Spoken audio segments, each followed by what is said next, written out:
I'm mad because I don't think God hears me. I don't think that God wants to answer my prayers. I'm mad that my brother is sick. I am mad that my dad's not still alive. I am mad that people get upset about sometimes the littlest things. And I am so angry that there are people in this world that will take an innocent person's life.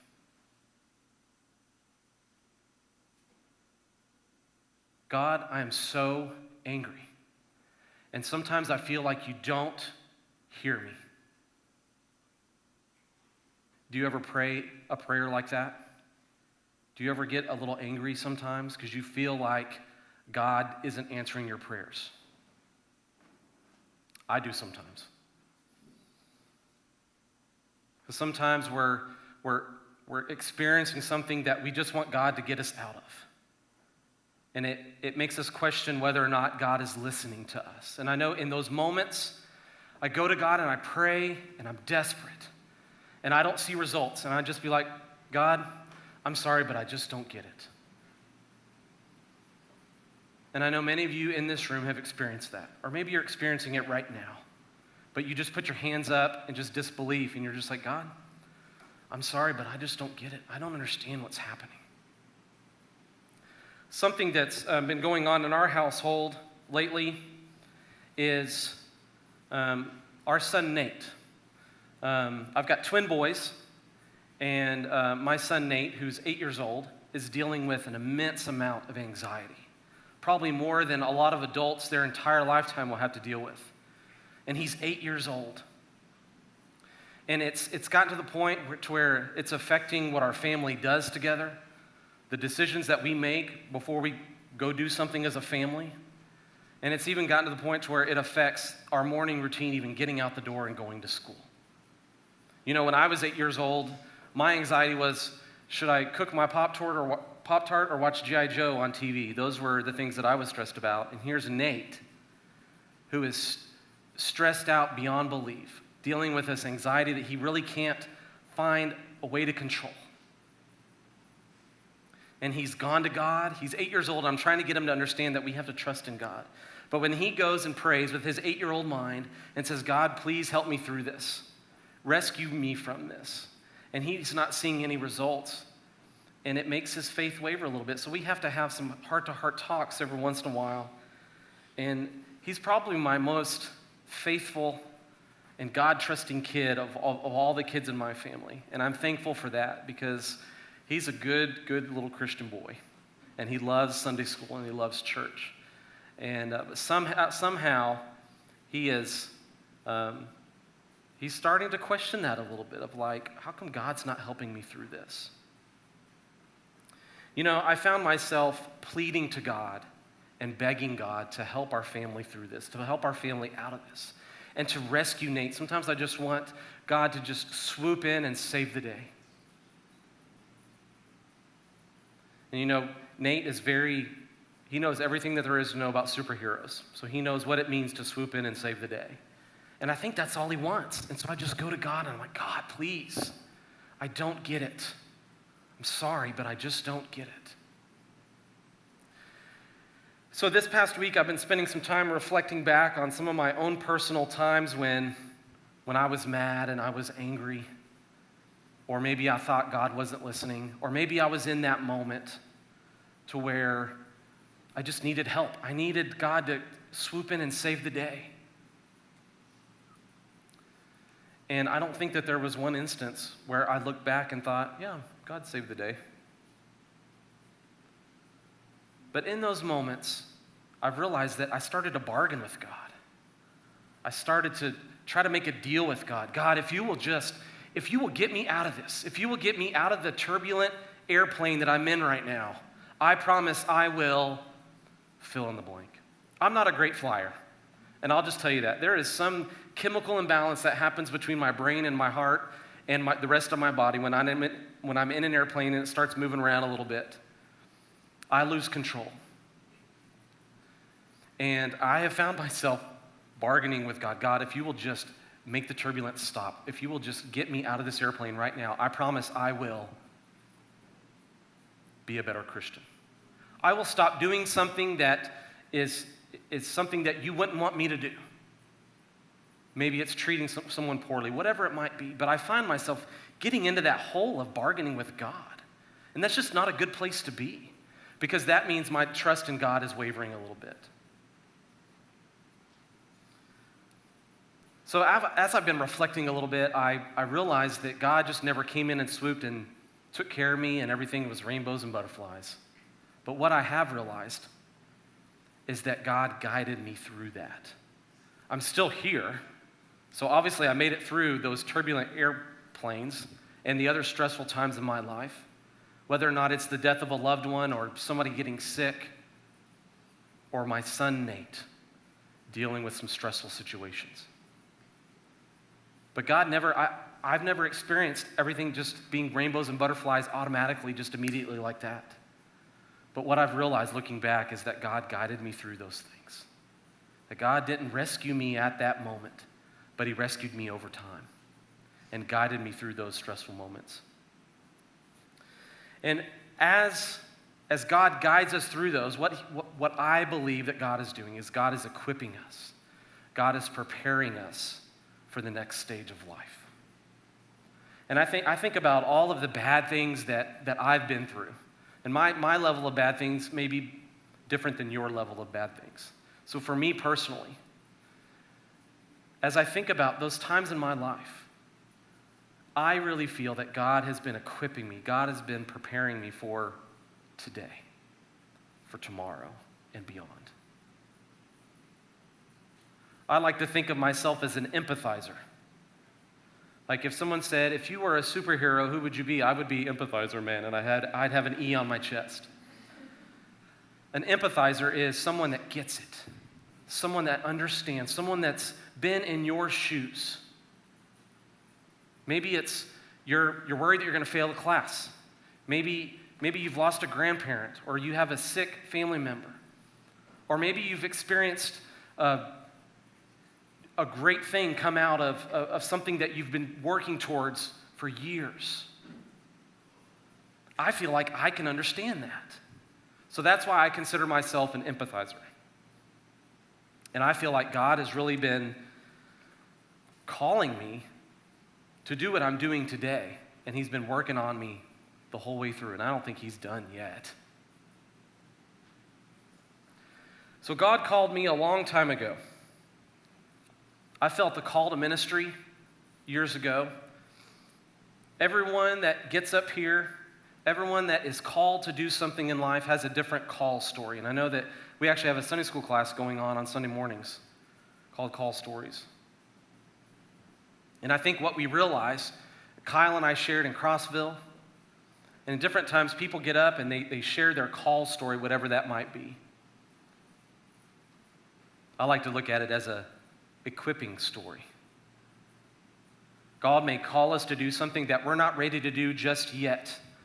But what it is we're stepping up and we're saying, God, I'm ready. Equip me.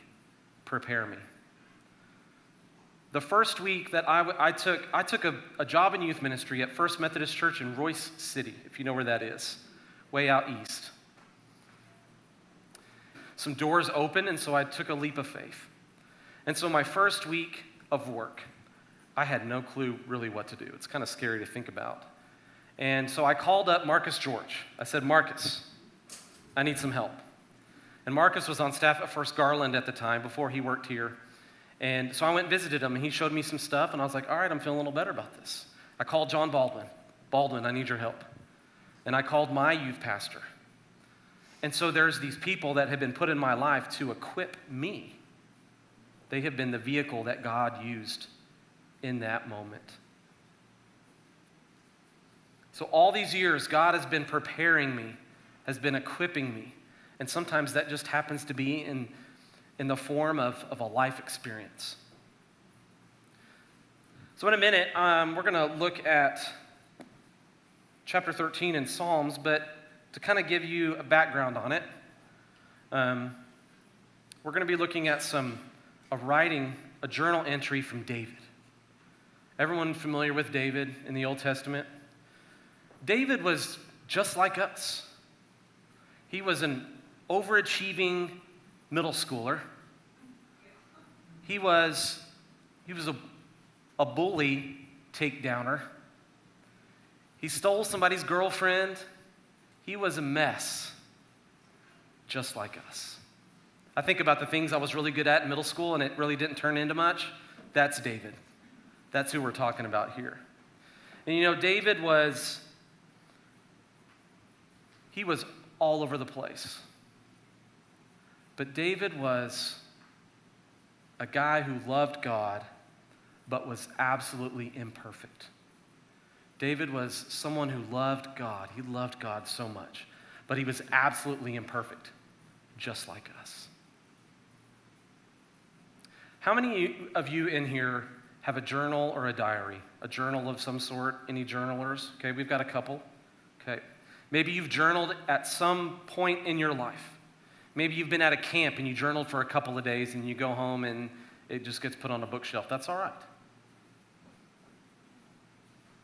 Journaling is a very, very powerful way of living your life. Journaling to me is like writing down thoughts. It's like talking to someone, but they can't interrupt you and they can't judge you for what you just said. And they can't put it on social media. It's been a therapeutic thing for me. And I would highly encourage you to try it sometime. So when I first started journaling, it was right after my dad died, about 16 years ago, my first year in youth ministry. Probably one of the most stressful times of my entire life. And I needed a way to talk to my dad. My dad was sick for quite a while, and so I didn't really get to have too many heart-to-hearts the last couple of months of his life. And so I went and bought a journal. Now, when you get a journal, it's really intimidating because you've got this whole book of empty pages and you feel like you need to fill it up. So I got my journal. I went and bought a journal. It said journal in the front, so I felt like I was starting in the right path. And so I opened it up and I just started writing, "Dear Dad, today I had a great day. Guess what happened today? You'll never believe who I saw today, who I met today," whatever it might have been. But it gave me a way to write it down, and somehow, for me at that point in my life, it became such a more meaningful way of communicating with someone that I couldn't verbally communicate with anymore. And so what that ended up turning into me writing down my prayers to God. It was a process. And it just became this powerful thing. And it wouldn't necessarily be where I'd fill up a whole page. I might write one little sentence. "Dear God, take care of me through this." Period. And some of you journal and you don't even know it. Some of you journal by doodling on the bottom of a page. I do it all the time in staff meeting. And you might write something profound that happened to you the day before somewhere on a piece of paper. Or even, it's sad to say, that social media is also a way of journaling. That's just today's day and age. That sometimes we write some pretty profound, meaningful things. Sometimes we rant. We take something out on somebody on social media. Don't do that, by the way. But it becomes a form of journaling for us. So David, in Psalms, this is just some journal entries that he wrote. That's all this really is. And if you think of Psalms, you think of songs that we sing in worship. You think of David being a poet. But sometimes he was just writing his thoughts down. Just kind of throwing some stuff down on the paper. So I'm going to read a couple of verses from chapter 13 here. "How long, O Lord, will you forget me forever? How long will you hide your face from me? How long must I bear pain in my soul and have sorrow in my heart all day long? How long shall my enemy be exalted over me?" So he's being pretty rough on God here. He's like, dude, what's up?